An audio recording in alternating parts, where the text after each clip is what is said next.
to the studio. Nice to see him as always. And then also James Kwabena Bonfe, A.K. Kabila. Kwabena Jim. Yanya one chairman general. Boko de. Ya made the young quache. Me na no say Sriwenya. Sriwenya. Run man run. Santana is down. Sriwenya I busumo. In the meantime, Dr. Freche Asamoah, Director General CTVET, Ewaha Anope, Media Court Veterana Akamanum. But Ohanope, Doc Machi. Chairman, Machi. Boko de. Nyankopon mu pai badaro man kakran Anope ya dasi. Yenim say ya mo ache wa ba chebe mo akosisi a wadwuma doso. Eja fitimra mi be TVET ai ambassador yi. Menim say ye hu ache. Na last time I oba ha na yenim say ye executive director of CTVET. Na see nomenclature na sesa. Ye say o ye director general of CTVET. Dear. Yo Chairman General Didi Kano mechi awatiefo no na machia wachia nkunyafo anope no mo ebedi nkomo the woman say free 2017 aban ehu se ensano adwuma entumpon a ye Ghana ye mpuntuo no bekọ akire no odi ennioma bi gugu akwam the bia boni din say 5-year strategic plan from 2018 to 2022. One of the major policy objectives, say, be improve on the governance and management of technical and vocational education. Now, we shemwana ye sanu ejuma egu ministries ahudo bebre ti ye nhuni ne nine. Ti enumuna eba say ye can CTVET a council for TVET any National Board for Professional and Technician Examination together. Why I say abai per se ahodi a ode regulate technical and vocational education okrom emu ekosro ne mu yedru to the kodam say badwafo ema as part of the Act 1023 Education Regulatory Bodies Act Part 2 no eno na establish the commission. Na commission no empompon so ani ye miensa say you be regulate technical and vocational education for both tertiary and pre-tertiary and a formal, informal, private sector and the public. Na ya promote and sanu adwumatua. Em say nche bia na Ghana di emfie eduasienum 65 years. Now share ya brofo aya kan brofo aya chro no senke bibi to ride home and kasabre Ghana MC apart Malaysia for home because ha number fa adwe ne abe ekoye nioma atabre no omne di mu adododie enti se yansanu adwuma so sade ye start na o hwe tete emfoni bia ye na Ghana ye hihye ka nanka ye factory ni ade siki etoko so anka sabre ebia nsem bia ye tete na nwuma ni ho nti no akromfo remfo ne nioma adadi no enka bia enka ba sanka sabre kankrofo nso tumri kaba Ghana has almost be pay you my ye. It is a bad new my work Ghana hano. Eya dear Yankopon dia dum ya nyen kro nyina na ebenya bi wo wiase da. Enti ensano adwuma no na catch enti brass abre aban ebo modern aboa na ya pagya ensano adwuma e dia kompempen so bi na ese utimi regulate ni ye. If you say ubetimi ayemra ni nyina ubetimi ay standard. Dia ma akro foforo tumpon e nyina ay regulation ni enforcement. One of the major object of the commission is to regulate insano adwumatua. Ya be hwese so bi insano adwuma tete a on nya ne said your pet how na eboama oman tumpon na oni akro so aba abom tumpon. Ye nkoya ne said ye nyina ye konihwi ye se na ye polythene bag no bia na mu no ye polythene bag ni bi. Insano adwumatua no ye say ye demand driven. Obi ntimi nkosua insano Juma na ometena fie num enfie nine no nya juma nye enti that is one of them. Then two promotions ye be promoting ensano adwuma na mansa no adwuma na abedi nkunim ha kie nyina etiti ha nyina no anya bia no bia ni bia no na ese wonsa no adwuma se de kuro bi mu wanyo bia obi ati eso obi akọ military ansa no watimi aye adwuma nka Ghana ha de obi bia it doesn't matter o profession ubenya 1 year 2 years bi na nsa no adwuma bi wasua me de manage ho ne plumbing and me go so it doesn't matter because say anya bia say mentimi anfo ankoye adwuma kra na metimi me community obi a pipe say na etua nso metimi aye na magi kakra agumi botom sanu adwuma ya de a eboa China nyoma bebre aya fagu hey ebiam ha nyoma amudi free China abaye bebre enye obi na de nsa ye adenti na Ghana ha so yentimi mfa yensa nya nyoma sa nyoma na ni nyina ni say ye conscious effort emfa ya dwen sizu say ye be pushi abai from 2017 pushi everything 5-year strategic plan or the buyer no Chairman General mududo na ya yes ye de konseni ani ni ya buho bra abai on di mu jumakra na enye 85% hanchemu aduo wotwinum de abai atimi adi so a wa ye ne pepepe o ka say governance no very align TVET institutions to the Ministry of Education. Oshe Act 1023 na tertiary educations na eba Ministry of Education na ho. And now Act 1049 pre-tertiary education institutions na eba Ministry of Education ni nyina so ho. Me no ka say Chairman General aban etimi ati Technical and Vocational Education Service. No be share the delivery of pre-tertiary education at the pre-tertiary level.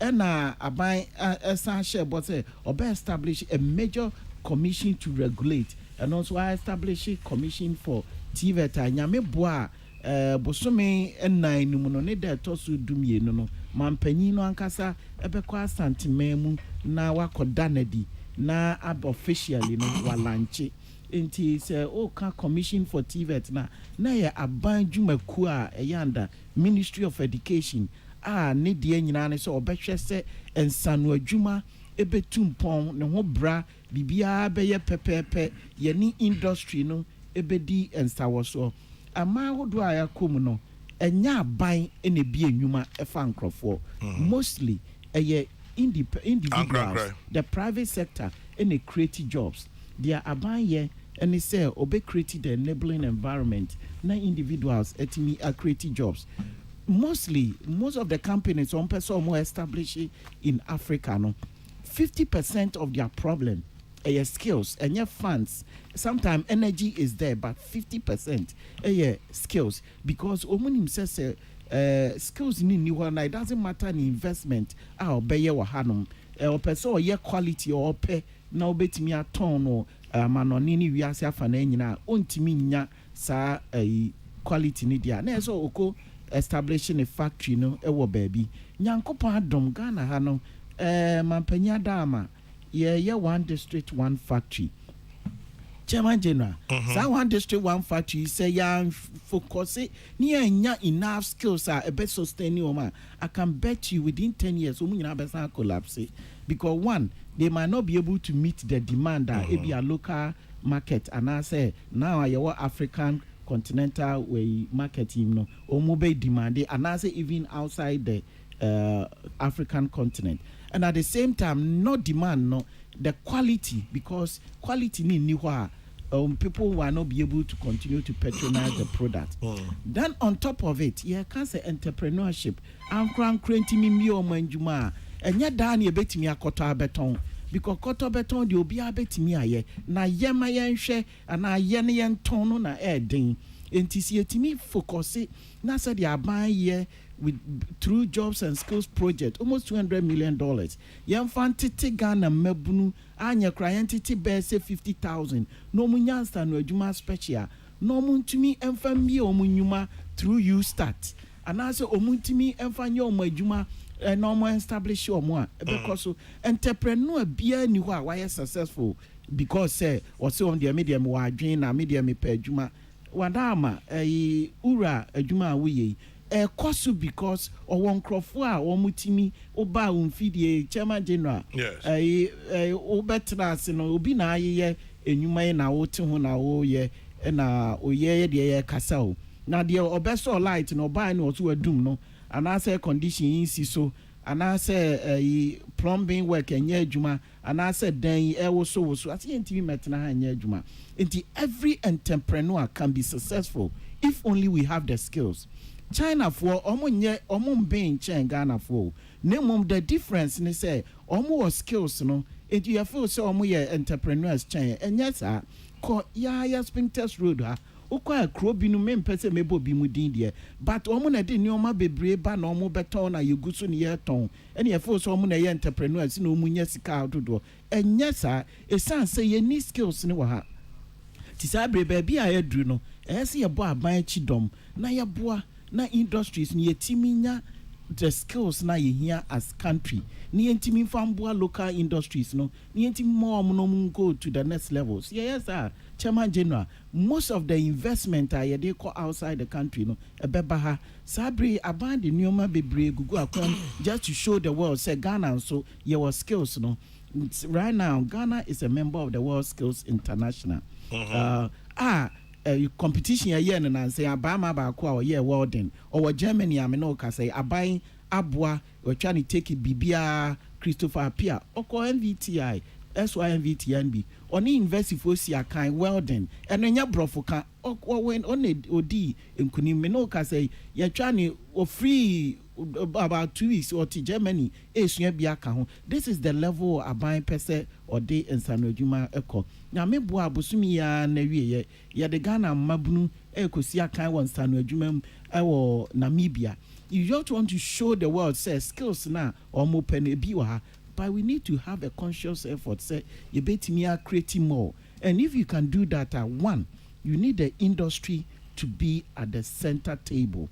And untina abai say yeah establish sector skill bodies industry no ena ete emfinfin na chere say we me se me pese me yedua anase me pese me ya akonya no me pese na tabu ye say industry ni show occupational standards na aboa mo develop a curriculum because omo na ebe hia skills no enye abai na ebe hia tientimi dictate mom. So for the first time in the history of Ghana there was sector skill bodies. In fact me free her na say me free her 9 o'clock. Yeah, okay, so free her sector skill body ba ko mushia beauty and wellness because say 3 year any obi ko massage ni obi ko ye ne more industry they need to tell us what they need. Said ya be Ghana ni ba bi krampo no otimi training wa ha na onya kwa amanoni a enya afi na obi okosua bio but because he training based on local and international standards need to know otimi compete everywhere.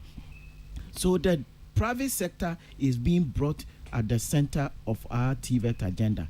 Now Chairman General yedo omo aba no aban so disikapuduo ehyensa no adwumam de ohwa odi ahyemu emfie num atwamu ye ne saa to aso be say 20 years as a country a obehu sakraya kana ebeba Ghana ha enti sabre aban disikapuduo ahyem no yenso ye reach out to the private sector say aban doesn't create jobs.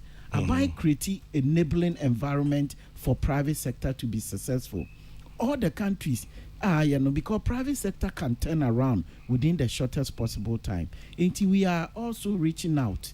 Say, young crankra mo adwuma no, mo so mon tire bayachi. Now we making sure say sanu adwuma suano mu future employees. Yetimi atiti wo mo kwan mo peso. Say the bia adwuma betumpon because ankra bia obie na adwuma opese adwuma no ye dey etumpon. And aban so pese so wonso adwuma tumpon a na obetimi atwi ato eno na obetimi nso abi enwuma no afa afoforo na ekro no akoso. It takes a long time for government to turn around. By private sector there it'll take a short time.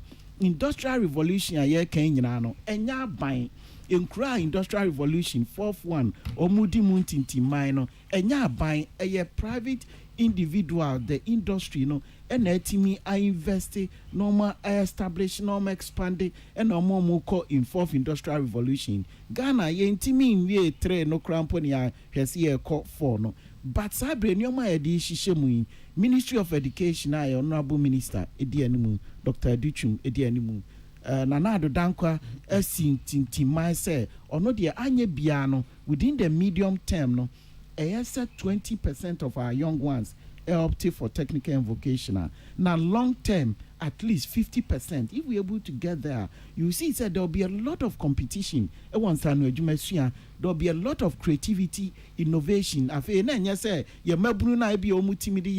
Yes, they have interest, but we need to make sure say they are coming out with product, a new product altogether in the world.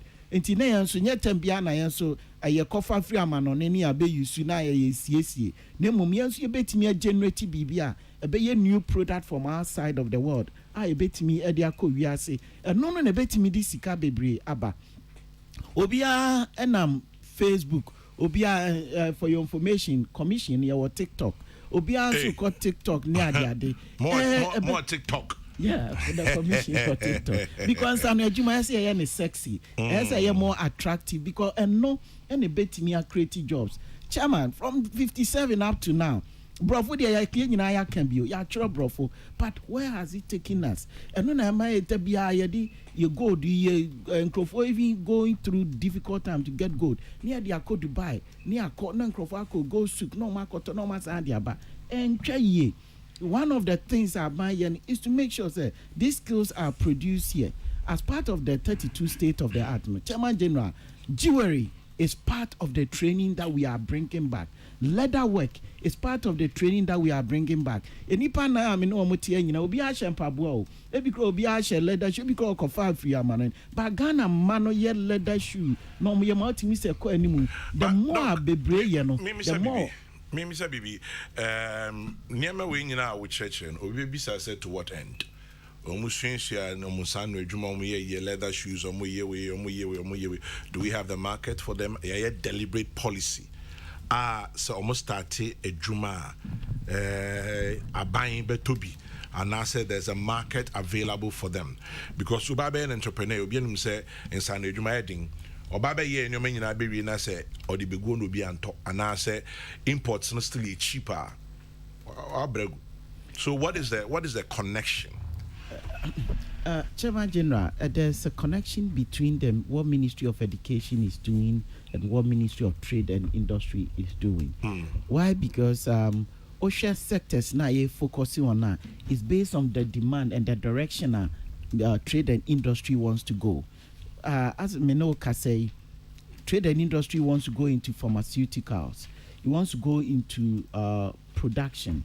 Any other until those focus no so na share focus training trade person or how do we boost tourism and hospitality.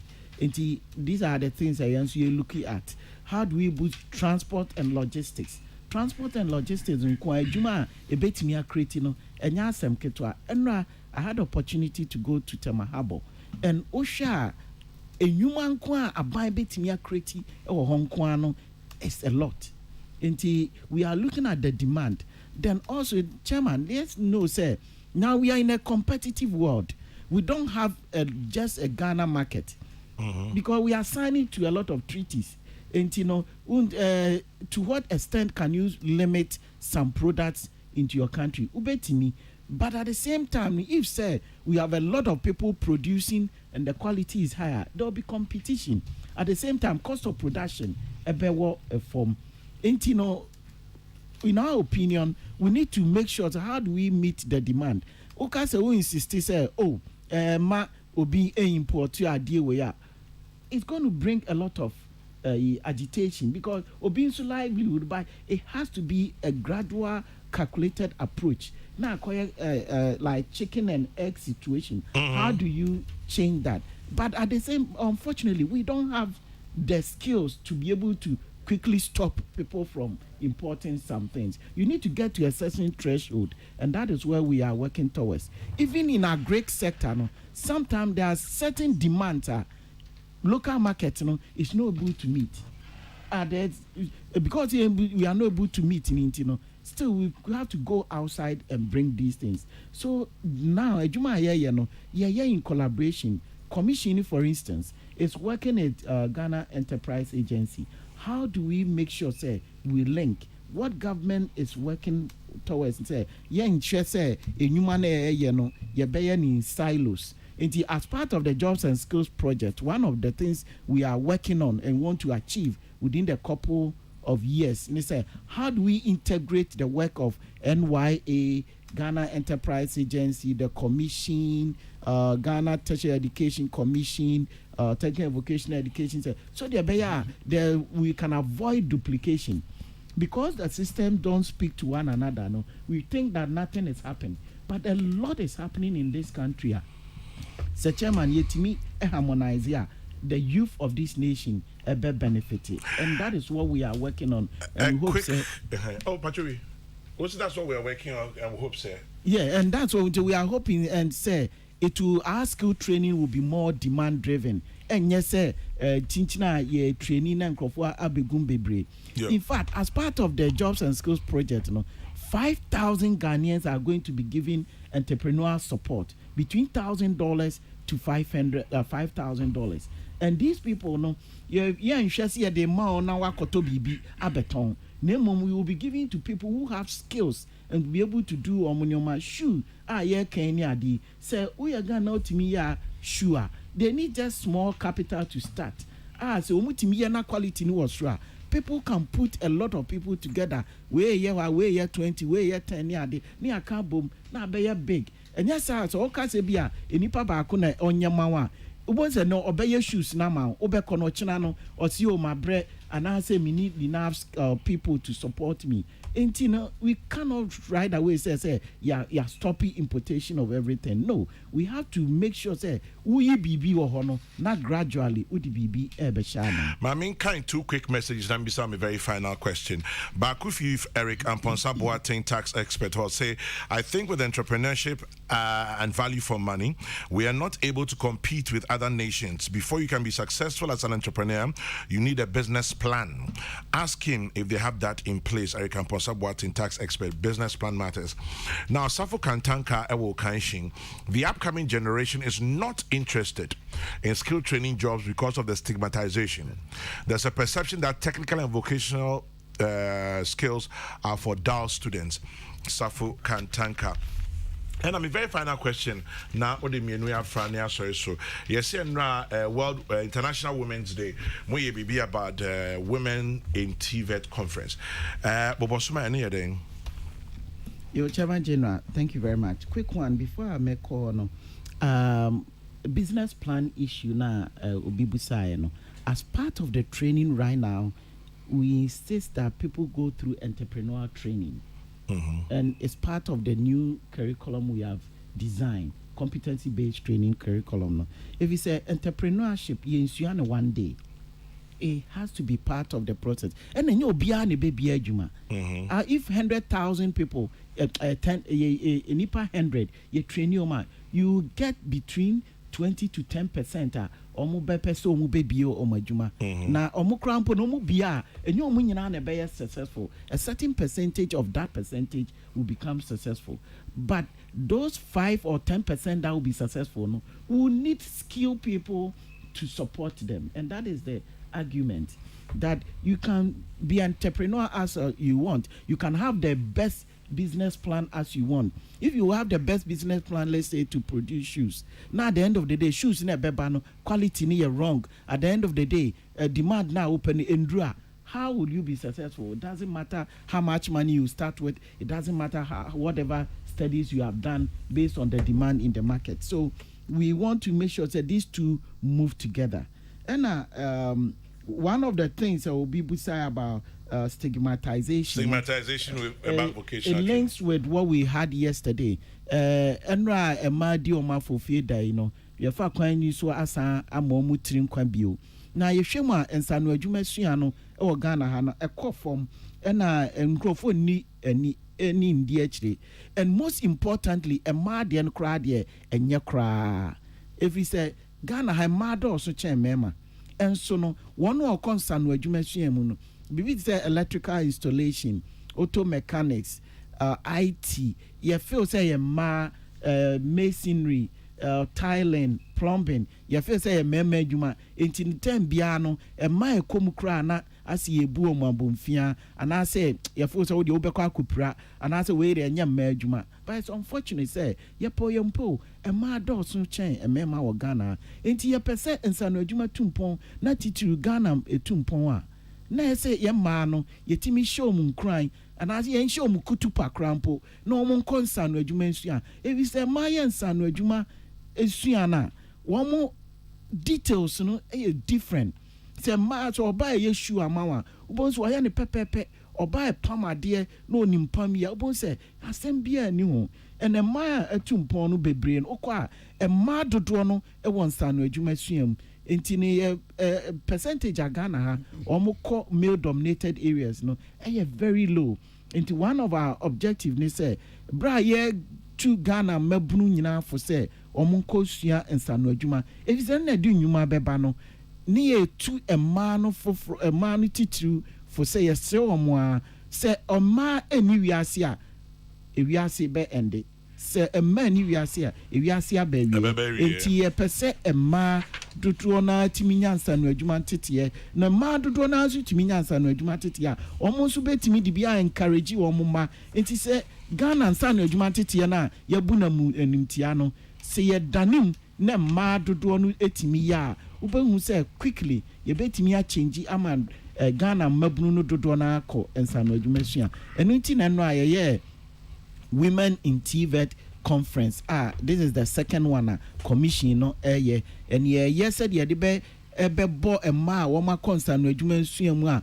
o ma ye successful ne ye de be bo ma baso na afensu ye yisu omo as role models no matimi aboa amaya encourage ema hodo na o matimi aba ensano adwuma titiem chairman general enye better sa because hwe yen culture na tebia no ema ye bibia ade na oba fru po enso ma no timi eba se so mo fru electric po a omo ho mpopo ti se de mema bi ho popo no enti no ese yetimi bo modern Ghana ma adwen mu da ho omo ye adwumaden kohwe street the way I ma to America traffic light him mema hin etimi to America no enti no how do we channel omo energy no back to bibia se factory kra na ya a man di animu a ma betimi a supervisor a betimi a manager a betimi a oni even the company na omo ye to adwuma no sa energy no is o ba bi o ha o street ho a adwuma no o ye o ton wi a wasa pescan bi dia ko man boyfriend ana se ni kunu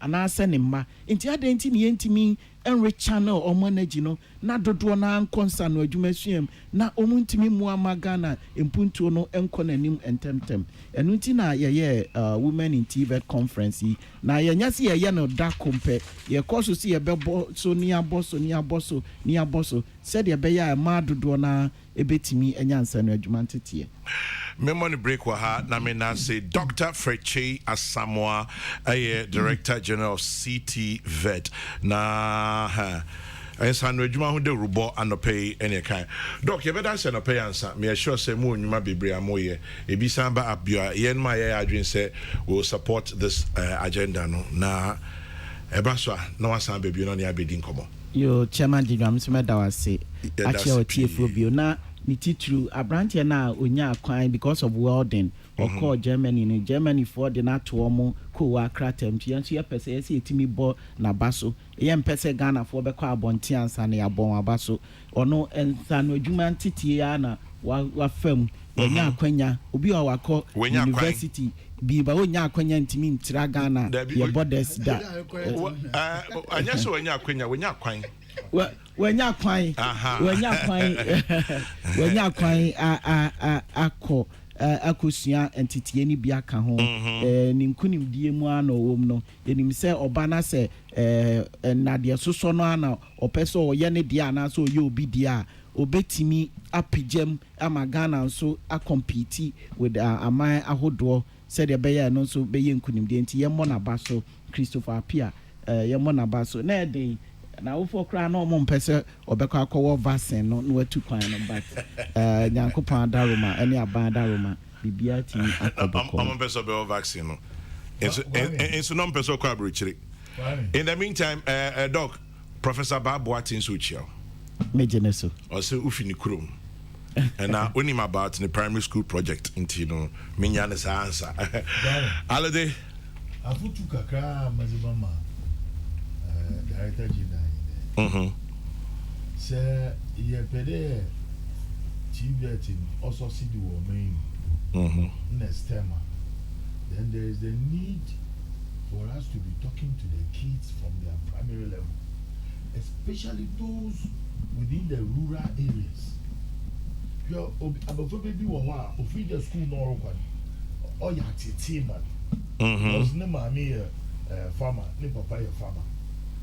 I'm saying this out of experience because Mukashi Krati and me and Mufas. Mafama Bogo, oh, da into Abubuya Mayana. I'm in the school in Bedemidia and me a Java.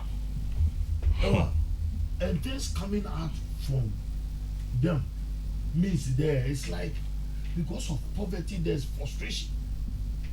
In school now or rural areas, there's the need to orientate them there.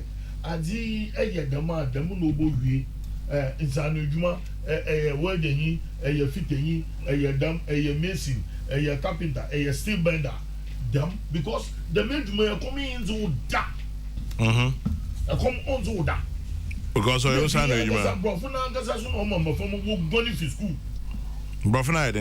because there it's a bravo, and a bravo, I know the school where but in the advanced countries, especially in the Far East, they use their own local language to educate their children, and they come out the best.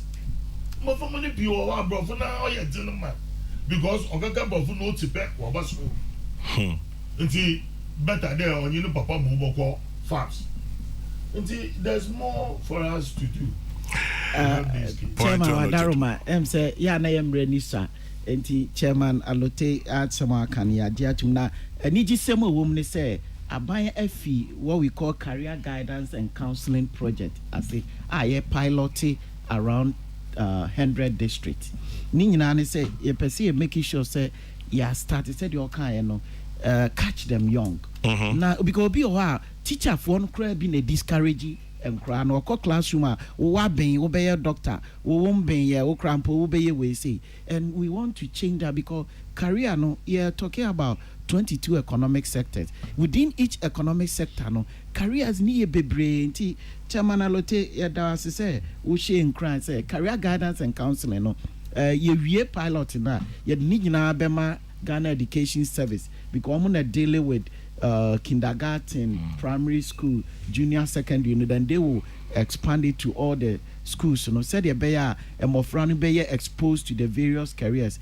Baby, omu interest one na omakum. At the same time, no sort of Acadian account is very important. And no na ye jatu because technical and vocational education a product and a service.